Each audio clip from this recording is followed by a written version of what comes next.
What's the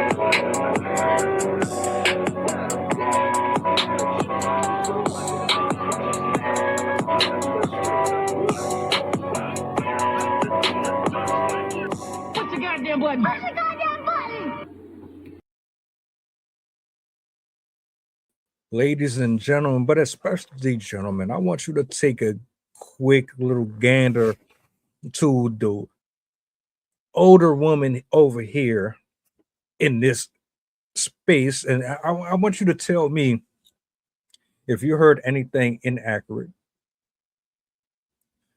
Ladies, you might especially want to listen to this. I'm going to let her cook. Y'all tell me on a scale of 1 to 10, how well did she serve the public? And I'm going to give you a little bit of extra content or context in addition to what she shares with the people. Roll the footage.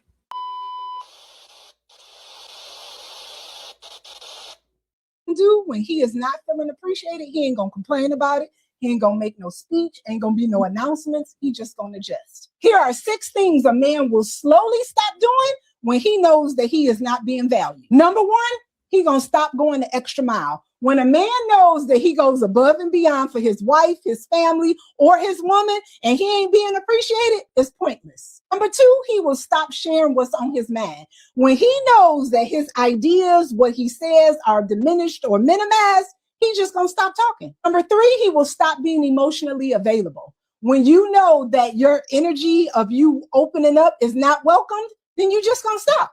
Number 4, he will stop trying to impress you. The dates will get simpler. The surprises will fade. It literally will go from passion about you to obligation. Number 5, they will stop initiating connection. They get tired of being rejected and they will take their energy someplace else. Number 6, they will stop feeling peace at home. And when a man loses that peace, everything suffers quietly. One thing I know about a man, he is not going to pull away suddenly. It's going to happen over time. And when it does, that's when he will start to hear that he has changed, which is not true. The truth is, men do not change. They just adapt to how they're being treated. Appreciation fuels men, respect keeps them grounded, and peace keeps them present. Always remember that.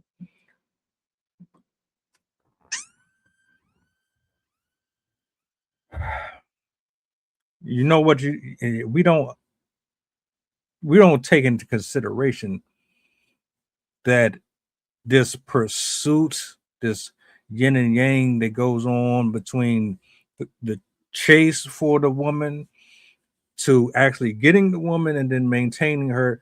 With all of that, we forget, oh, well, damn, there is another person in the fucking building. It's the guy, the one who I said had to have $1 million gazillion dollars, and he had to drive every car on the block, and he had to have 3 apartment buildings under his name, and he had to do this and do that. I forgot that he was here. I made this pretty much all about myself, and oops, my bad. Yeah, that. See, the woman right here, she's speaking from experience.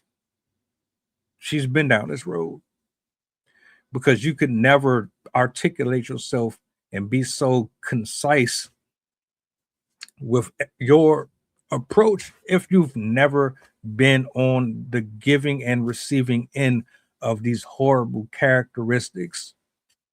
We get in relationships, we get comfortable, or we get in them with the intentions on getting comfortable. What I mean, what's the differences?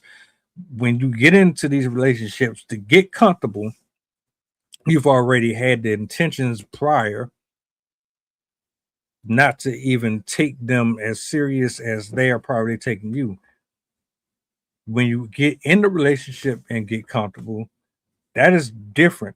You are invested in the person, but you forget that it's not just about you. It's not just about watering your garden. There's another person here, another human being who goes through and has to face the world just like you. Things get still, things get out of order, out of touch. As much as you want every single hand and need about you, what about him? So I've come to the conclusion that it's either you're intentionally sabotaging the relationship because that's your way of getting out of it because you have something waiting on you, or your emotions are so fleeting that you forget that what got you here is what will keep you here. But because you don't see the consistency, it turns you off. And so you want to find that consistency elsewhere. But in all honesty, nothing is consistent other than your mindset into keeping the relationship healthy and strong. And that takes work, and it takes more than your dopamine being adjusted every 5 to 10 hours because you just have to have that needle going in your arm.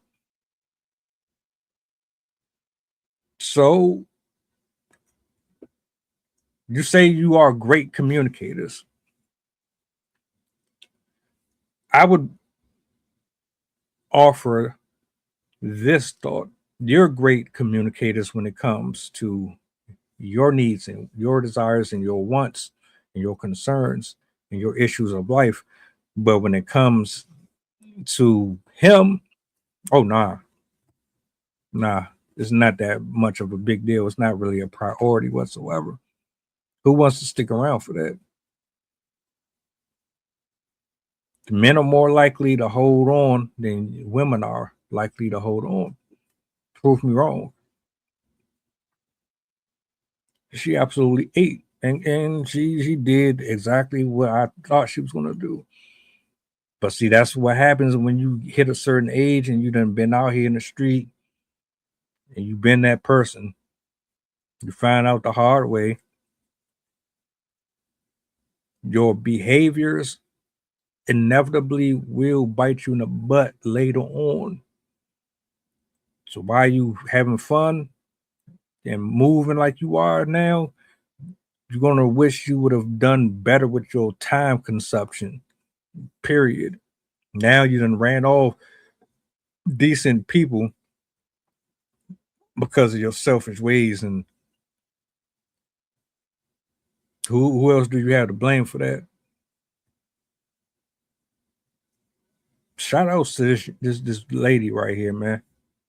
We need more of that. Keep on dropping gems like that, please. For my sake. I love it. I absolutely love it. What do y'all think? How do y'all feel about this particular subject? We're not talking about tending to just your needs. We're talking about what she said about how men move when they ain't getting met with the reciprocity. Talk to me. I would love to hear what you got to say.